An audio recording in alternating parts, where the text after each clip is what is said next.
I opened the door expecting a delivery. Maybe my new desk lamp, or that pair of noise-canceling headphones I ordered during a late-night spiral. What I didn't expect was the boy who stood there, older than I remembered, but somehow exactly the same. Same chestnut hair falling into his eyes. Same mole just beneath his lower lip. Same hoodie, even. Gray, frayed at the sleeves, with a faded logo I hadn't seen in over a decade. "Hey," he said.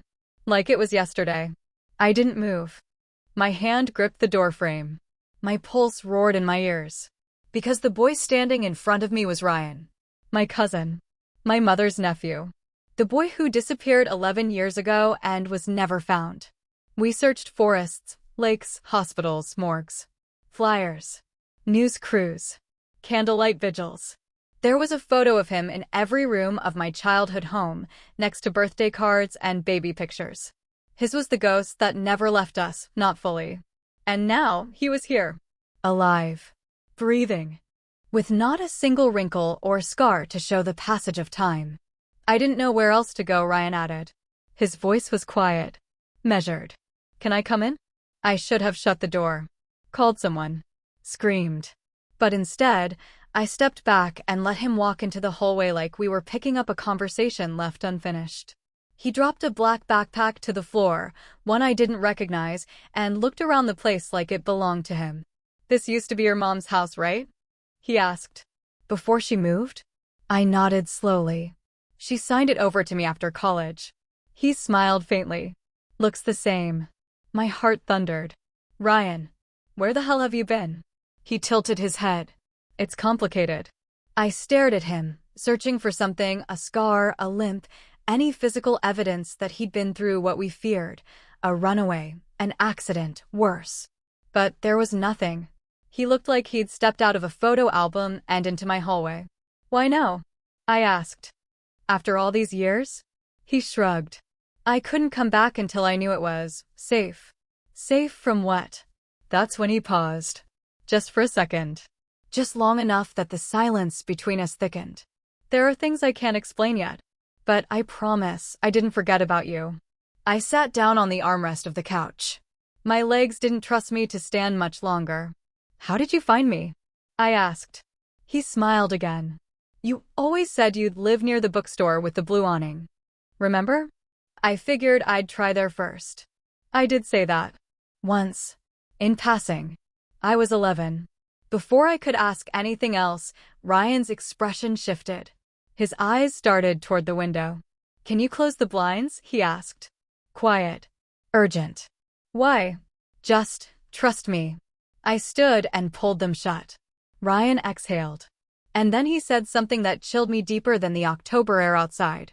"They don't know I'm here yet. But they will. They don't know I'm here yet. But they will." The words lingered in the room long after Ryan said them, like smoke curling into the corners. I stood frozen, my hand still clutching the fabric of the blinds, my heartbeat drumming loud enough that I thought he might hear it. "Who's they?" I finally asked. "Ryan, what are you talking about?" He didn't answer. Not directly.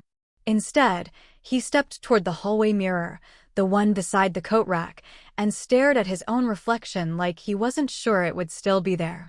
"Do you ever get that feeling," he said slowly, "that someone's been in your house while you were gone? Like something's off, but you can't quite name it?" My throat tightened. "Yes. Once. A few weeks ago." He nodded, like that confirmed something for him. "They check. Not often. But when they do, they leave things behind. Or take things." I moved back a step. "Ryan, what are you saying?" "That someone's been watching me. Not just you. Everyone." His voice was flat now. "Everyone connected to me." He turned then, really turned, and looked at me, the way people look when they're about to say something they know will ruin things. "I wasn't kidnapped," he said. I left. I opened my mouth, but nothing came out. Because that wasn't what anyone ever believed. Not once. He was 13. A kid. A quiet, clever kid with a nervous laugh and a backpack full of sketchbooks. He didn't run away. He couldn't have. "Why?" I asked finally.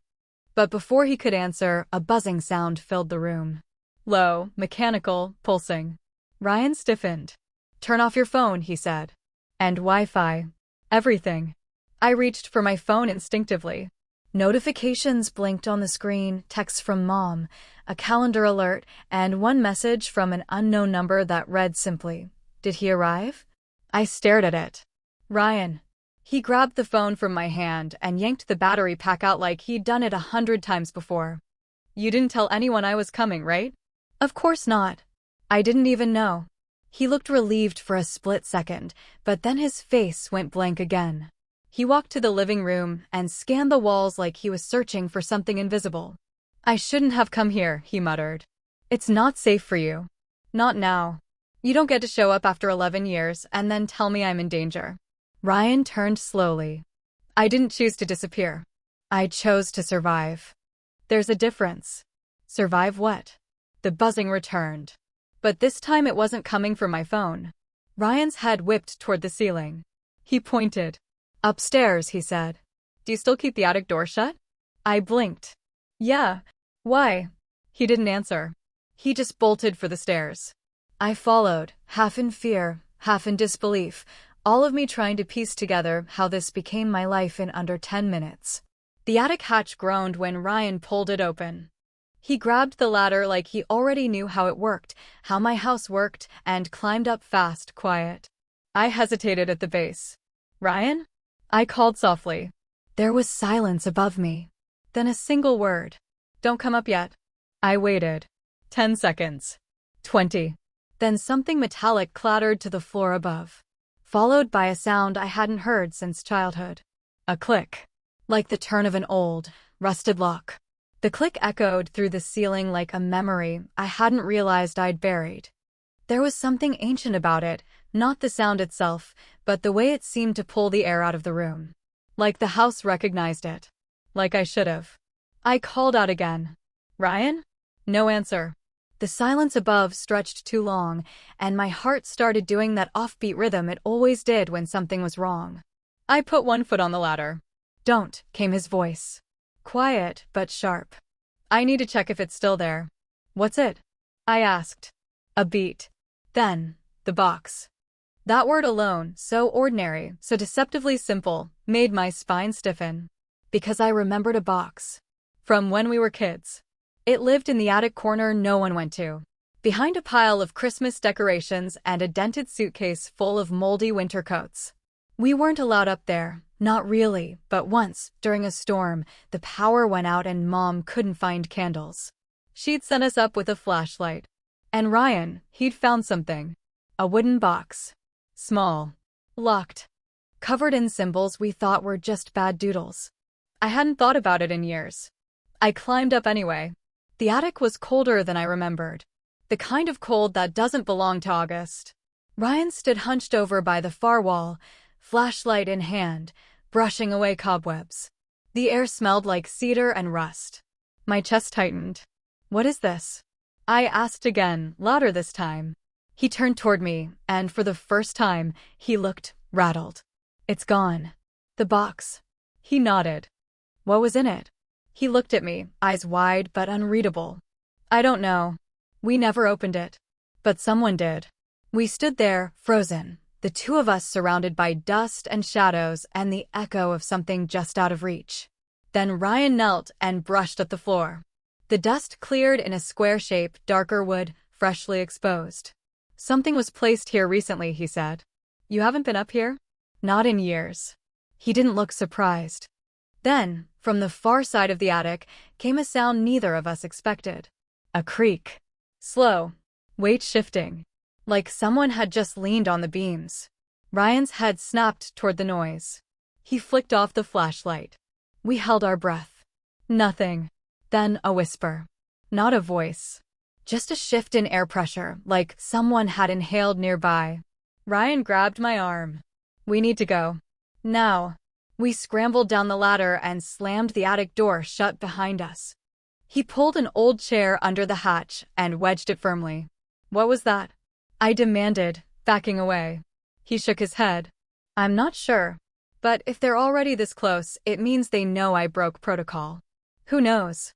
Ryan looked straight at me, and there was a kind of sorrow in his eyes I hadn't seen since his dad's funeral. There's a reason I disappeared. A reason I couldn't tell anyone. They weren't looking for me, not just me. They were watching you, too. My breath caught. Why? Because you were the only one I ever told about the box. The room felt suddenly smaller, as if Ryan's words had shrunk the walls around us. I stared at him. I don't remember telling anyone about the box. Not Mom. Not even Natalie. You didn't, Ryan said. But I did. He sat down on the edge of the couch, elbows on his knees, head in his hands. He looked older now. Not in his face was still impossibly young, but in the way his body slumped under the weight of memory. Do you remember the week before I disappeared? He asked. Barely. I was 11. That year blurred with orthodontist appointments and a school play I wasn't cast in. But one thing did flicker into view, a Thursday afternoon. Hot, sticky. Ryan had come over while his mom was running errands. We played cards, watched a movie, and then he'd asked me if I'd ever kept a secret so big it felt like it wasn't yours anymore. That was the day we saw the box together. You said it was probably just junk, I murmured. I told you to leave it alone. He nodded. But I didn't. That night, I went back. I snuck in. Into our attic? No. His voice was low. Into my grandfather's. My stomach dropped. Grandpa Pete's? He nodded again. There was another box. Almost identical. Same symbols. Same smell. But older. It was like they were connected somehow. Like mirrors.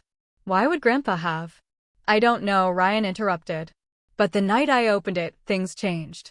I waited. He didn't elaborate. Changed how? I pressed. What happened? His eyes flicked to the front door, then to the dark hallway beyond. I woke up somewhere else, he whispered. Goosebumps prickled up my arms. Somewhere else, like another town? No, not even close. He stood again, restless now, pacing the small strip of floor between the couch and the bookshelf. It wasn't a place. It was a threshold. A kind of holding space. Like a limbo. I don't know how long I was there at first. But I wasn't alone. I tried to laugh, but my throat didn't cooperate. Ryan, this sounds insane? Yeah, I know. He turned to me.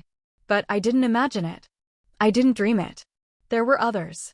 People who'd opened boxes like I did. People who vanished the same way. Some had been there for years. One said he was born in 1958. He looked 16. The room tilted a little. So why are you back? Ryan hesitated. Because I didn't follow the rules. What rules? He walked over to the bookshelf and pulled a random book from the middle, flipping through pages he didn't read. When you enter, you're supposed to forget. That's the trade. You forget your life, your name, everything. But I didn't. I remembered. And that's how I found the others. I didn't speak. Couldn't. Ryan turned back toward me, the book now trembling slightly in his hand. And now that I've come back, now, they'll try to reset the breach. Close it. Bury the evidence. What evidence? I asked. What are they hiding? He let out a breath. And then, without warning, he opened the book he was holding, and from between its pages fell an old photograph. Faded. Cracked. But familiar. It was me and Ryan. Standing in Grandpa Pete's yard. Except, there was a third person between us. Tall. Shadowed. Faceless. I dropped the photo. Ryan didn't even blink. They never let anyone come back with a memory, he said. But I didn't just come back with memory. I brought something else. I stared at the photograph on the floor. That shadowed figure between us, taller than either of us, standing perfectly still, hands hanging at their sides, wasn't just an anomaly. It was wrong. It didn't belong in the memory. It didn't belong anywhere. Who is that? I whispered. Ryan didn't answer. Instead, he crouched down and picked up the photo, holding it carefully like it might dissolve in his fingers. They never show up in photos, he said quietly. That's how I knew something had changed. My throat tightened. You said they don't let people come back. Then how did you? I left something behind, Ryan said. The night I disappeared, I broke one of the anchors. I blinked. What does that mean? There are rules. Boundaries. They're not just physical, they're symbolic. Ritual, object, memory. That box in Grandpa Pete's attic? It wasn't just a container. It was an anchor. A piece of the passage. And I broke it before they could take it back. I sank into the chair. You're not making any sense. I know, he said, and for the first time, he sounded tired. Because it's not supposed to make sense.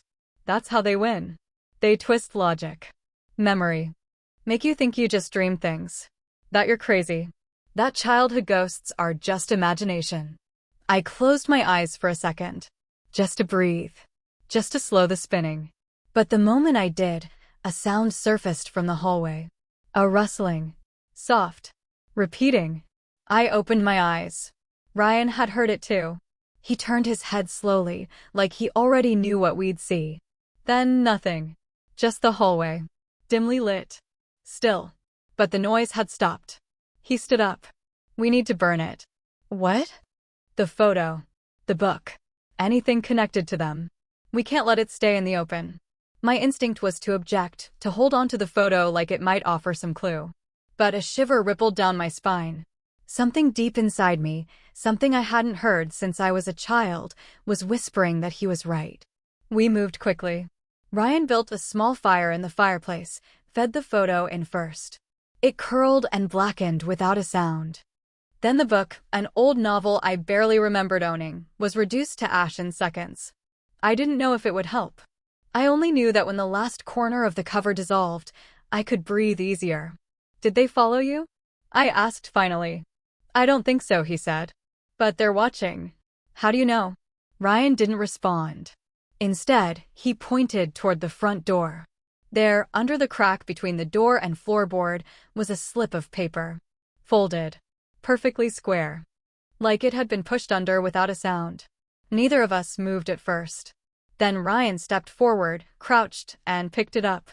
His fingers trembled just slightly as he unfolded it. One sentence. Handwritten in black ink. You were warned. My skin prickled. Warned about what? I whispered. Ryan looked at me. About you. About me. I repeated, but Ryan didn't answer right away. He was staring at the paper like it might bite him. I leaned closer.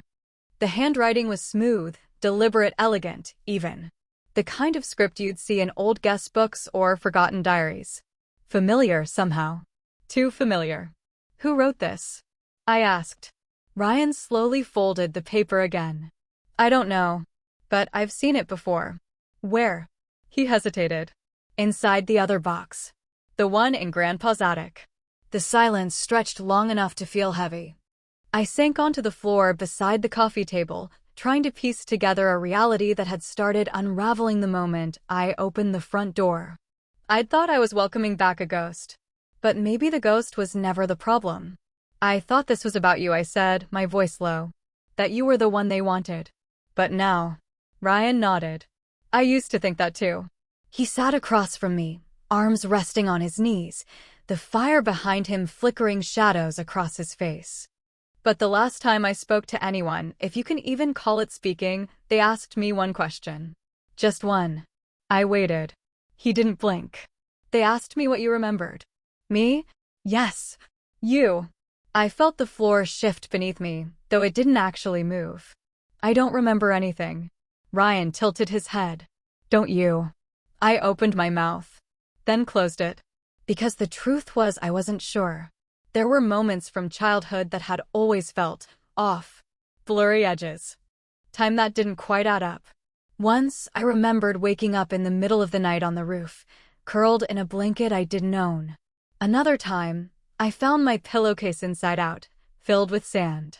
And once, when I was 9, I woke up with my socks soaked in water, though the bed was dry and the windows shut tight. My parents had always shrugged it off. Sleepwalking, they said. Imagination. And maybe it was. Until now. I think I said carefully, there are things I've ignored. Exactly, Ryan said. They don't erase memories. They mute them. Push them down until they dissolve under ordinary logic. He stood and walked to the window, parting the curtain just slightly. Night had fully fallen now. The street was quiet. Still. But something in the air had shifted. He was right. There was a pressure. Like we were being held in place by something unseen. You said you remembered the symbols, I said. On the box. Ryan turned. I memorized them. Do you still know them?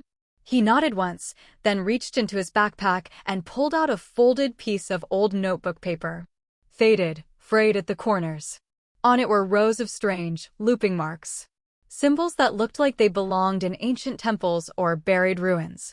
And yet, I'd seen one before. On the back of a photograph. Years ago. A picture of me and Ryan on Halloween, taped to the inside of Grandma's sewing closet door. On the back was one of these marks, drawn in red ink. I've seen this one, I whispered, pointing. Ryan's eyes locked on mine. Where?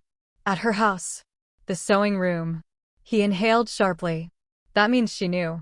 Knew what? He was quiet for a moment. Then said, almost too softly, that this wasn't the first time. The room went still. The kind of still that makes you afraid to breathe. And then came a knock. Not at the front door, but at the attic hatch above us. 3 soft, deliberate taps. The sound was unmistakable. 3 knocks. Measured. Unhurried. Like whoever or whatever was up there knew we'd hear. Knew we were listening. Ryan didn't move. Neither did I. For one long second, the world narrowed to the stretch of ceiling above us, where the attic hatch waited like a lid on a box we both wished we'd never opened. Then the knocks came again. Tap. Tap. Tap. I whispered, you said they weren't physical. That they used memory symbols. They do, Ryan cut in, his voice low.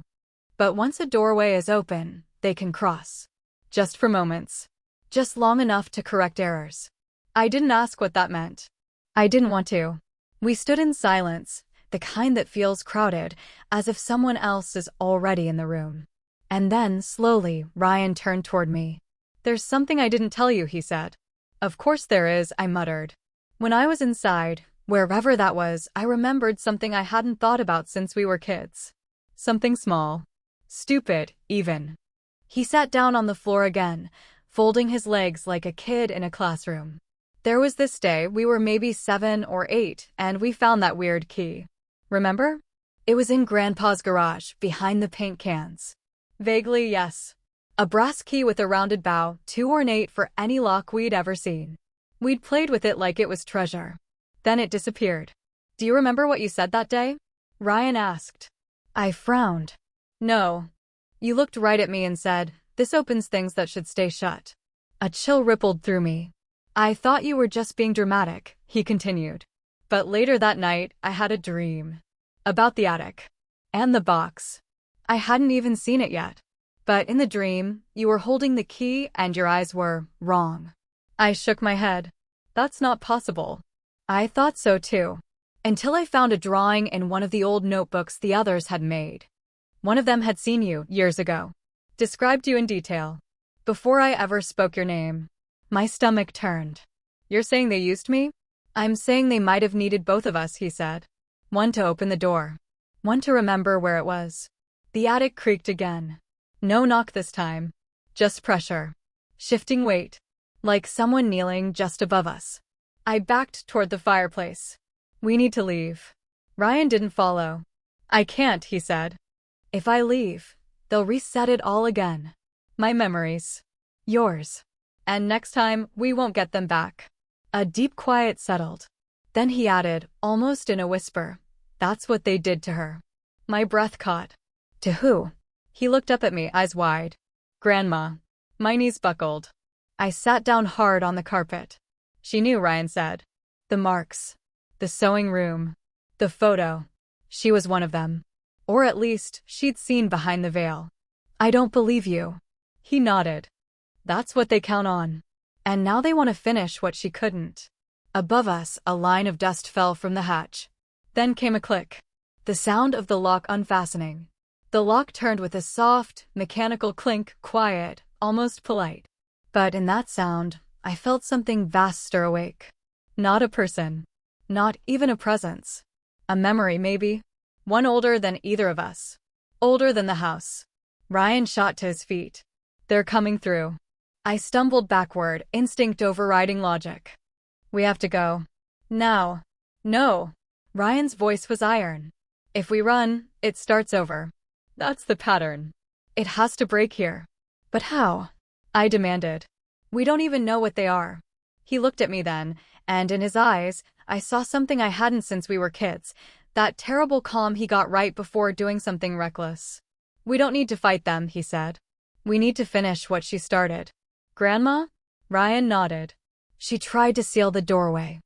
That's why she marked the photo. That's why the box was hidden. But she didn't finish the ritual. She ran out of time, or courage. I stared up at the attic hatch. The outline of the panel pulsed subtly, almost like it was breathing. From behind it came the low whisper of movement. Something dry, shifting softly against wood. Not footsteps. Not exactly. More like friction. Like silk sliding across skin. Then what do we need to do? I asked. Ryan opened his backpack and pulled out a bundle wrapped in cloth. When he unwrapped it, I saw what lay inside, 3 objects. A rusted key, a torn page of symbols, and a tiny wooden disc painted with a red circle. These were hers, he said. I found them in the crawl space of her old house, the one nobody cleared after she passed. She left instructions. Not written exactly, more like scattered clues. But I pieced it together. There's a counter-ritual. A closing. He handed me the key. It has to be both of us, he said. Because both of us were marked. I stared at the object in my palm. It felt cold, unnaturally cold, like it had never once been warmed by human touch. The attic hatch creaked again. Ryan climbed onto the chair beneath it and reached up. He didn't open it, just pressed his hand flat against the wood and whispered a phrase I didn't recognize. The symbols from the paper. Then he turned back to me. They'll try to stop us, he said. Through memories. Through fear. You'll see things that aren't real. How will I know the difference? You won't, he said. But if you feel like you've seen it before, that's the trap. That's them pulling from your past. He stepped aside and nodded to the hatch. It opens with the key. I moved toward it slowly, hand shaking as I raised the old brass key to the lock in the hatch. It slid in with a perfect fit. When I turned it, the air snapped. Not just wind, but time, tension, silence. Something broke in the room. Light flickered. The fireplace dimmed. And then, without my touching it, the attic door opened. Inside was darkness. Deep, layered, and cold. But somewhere beyond it, I saw movement. And a face. Not quite human. But not unfamiliar. Something from a dream I never remembered until now. The face in the attic wasn't a face. It was the impression of one. A suggestion formed out of shadow and memory, like my brain was trying to fill in what wasn't really there. No eyes, but I felt watched. No mouth, but I felt words spoken directly into my thoughts. You opened the wrong door. I stumbled back. The attic hatch yawned wider above me, and the darkness inside pulsed, not with light, but with memory. Fragments flooded me without warning. The Halloween night I lost 3 hours. The dream I had as a child where I drowned in air. The day Grandma stared at me too long and whispered, "She won't remember, but she'll feel it." That wasn't a dream. That was the first breach. Ryan grabbed my wrist, grounding me. Don't listen to it. They're showing me things, I gasped. Things that feel real. They are real, he said. But that doesn't mean they belong to you. I looked back at the hatch. Something began to descend. Not a creature. Not a person. A shape. A silhouette made of layered time. Each edge shimmered with moments I hadn't lived. Or hadn't meant to live. I saw versions of myself, older, younger, terrified, empty-eyed, each one trapped in a different version of this house. This is what they are, Ryan said. Not demons. Not aliens. Memory architects. Parasites. They root into families, into bloodlines. They take the fragments we bury, and they build with them. Lives, places, entire histories. Why us? I asked, voice breaking. Because we remembered, he said. And that makes us dangerous. From the backpack, Ryan pulled the red circle disc, the seal. He handed it to me. You place it in the attic. Where the shadow stands. Then we speak the reversal. Why me? Because you're the breach. I froze. What? You weren't just part of it, Ryan said gently. You're the one it came through. No, I whispered. I'm sorry, he said. But I saw it. When I opened the box that night, I saw your name carved inside. You were chosen. Not me. I was just the first to notice. The shape from the attic now hovered just above us. The floor groaned beneath it, but it didn't drop. It waited. They've been using you for years, he said. You didn't know. But your memories, your doubts, opened the cracks. Every forgotten moment, every lost time, was them feeding. Building. The attic air pulsed again. Go, Ryan urged. End it. I climbed the ladder, the red disc in hand. The moment I crossed into the attic, the shadow lunged not with limbs, but with visions. My mother screaming. My sister floating in a dark room. My own face at age 12, eyes black with static. I dropped to my knees and slammed the disc onto the wood. The floor burned beneath it, not fire, but heatless light, like truth given form. Ryan's voice rang from below, shouting the reversal words. I echoed them. My mouth spoke them before I understood, before I remembered them. And the shadow screamed. Not with sound, with release. I saw everything they'd built collapse. Every stolen second erased. Every false room, every alternate self gone. And when I opened my eyes, the attic was just an attic. Dust. Old coats. A broken lamp. The hatch hung open above me, empty. And Ryan. Ryan was gone. No bag. No footprints. No sign he'd ever returned. Except for one thing. On the floor beside me sat the brass key. And a note. One line. Next time, don't forget.